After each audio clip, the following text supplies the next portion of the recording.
পদ্মা, মেঘনা, যমুনা, আড়িয়াল খাঁ, ব্রহ্মপুত্র ইত্যাদি নদী, এগুলি সবগুলি একটা জায়গায় গিয়ে পড়ে, সেখানে একটা কমন নাম নেয়, সেখানে আঞ্চলিক কোনো নাম থাকে না। এই পদ্মা, মেঘনা, যমুনা ইত্যাদি শতাধিক নদী বঙ্গোপসাগরে যখন গিয়ে পড়ে, সবগুলি মিলে নাম কি? বঙ্গোপসাগর। সবগুলির নাম কি? বঙ্গোপসাগর। সেখানে পদ্মাও নাই, যমুনাও নাই, মেঘনাও নাই, ব্রহ্মপুত্রও নাই।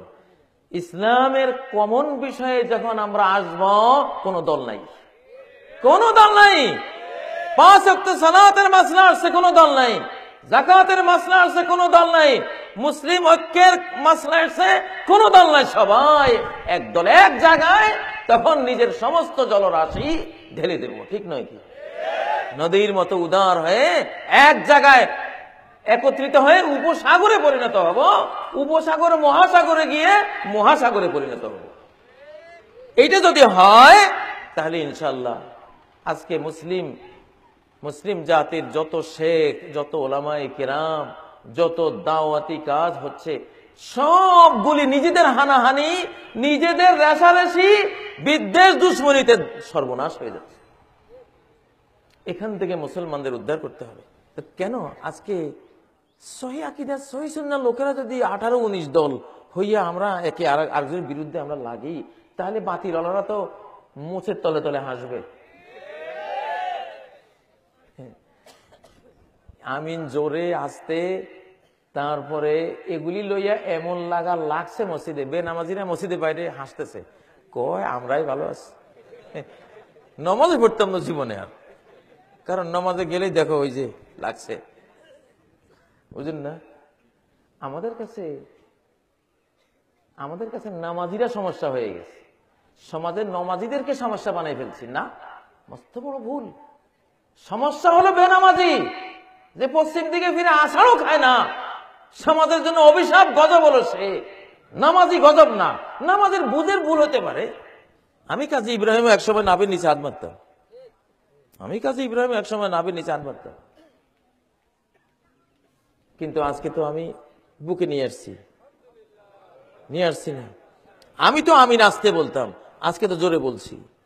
আমি তো রফিদান করতাম না, আজকে তো করছি। এরকম তো বহু লক্ষ লক্ষ আলেম আছে, যারা আজকে যেটা বুঝছে, কালকে হয়তো বুঝতে আল্লাহ চেঞ্জ করে দেবেন। এক সময় আসবে, এতদিন যারা সালোয়ার কামিজ পরে পড়তো, আমরা সমালোচনা করতাম, এক সময় আসতেছে যারা নর্মাল সালোয়ার কামিজ পরে হাঁটতো, ওদেরকে দোয়া করা লাগবে। ওগুলির জন্য দোয়া আসবে মন থেকে, যে এগুলি কত ভালো ছিল। এগুলি কি? রহমাল্লাহু নাব্বাস আল আউয়াল, কাফন চোরের একটা কাহিনী আছে কিতাবে, ঘটনা আর কি। এক লোক কাফন চুরি করতে করতে সে মারা গেল। তখন তার একটা ছেলে ছিল, ছেলে একদিন বাপের জন্য কিছু দোয়া করাবে সমাজে, বেদাতি দোয়া আর কি, ওদের সমাজে যেরকম। কিন্তু কেউ আসে নাই কাফন চোরের জন্য, আবার কেউ দোয়াতে আসে নাই। তখন সে খুব ব্যথা পাইল, মনে মনে বলল যে বাপের জন্য কেমনে দোয়া করাইতে হয় সে কৌশল আমার জানা আছে। সেও কাফন চুরি শুরু করলো। সে কাফন চুরি করে, তার বাপে তো কাফনটা নিয়ে লাশটাকে আবার সুন্দরভাবে দাফন করে মাটি টাটি সব মিশাইয়া আগের মতো, আগে যেমন ছিল ওরকম কবরে রাখতো।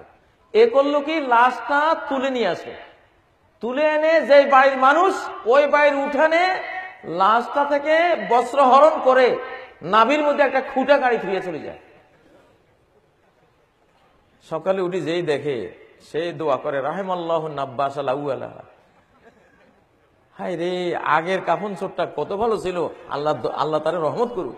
এইটা কোন কাফন চোর বাহির হইল, লাশটারে তুলি আনি খুঁড়ে গাড়ি ফিরিয়ে যায়। ভাইরে, সমাজ যেভাবে চলছে, আমরা এতদিন এই সালোয়ার কামিজ ওয়ালাগুলির কিছু বুড়া ভালা কইতাম, আমি এখন ওগুলির দেখলে এগুলির দোয়া করি, রাহিমাল্লাহু নাব্বাস আল আউয়াল। খারাপের মধ্যে তো মাত্রা আছে, বেশি মাত্রার খারাপ যেটা, আগে ওইটাকে টার্গেট করতে হয়, বেশি মাত্রার খারাপটা আগে দূর করতে হয়।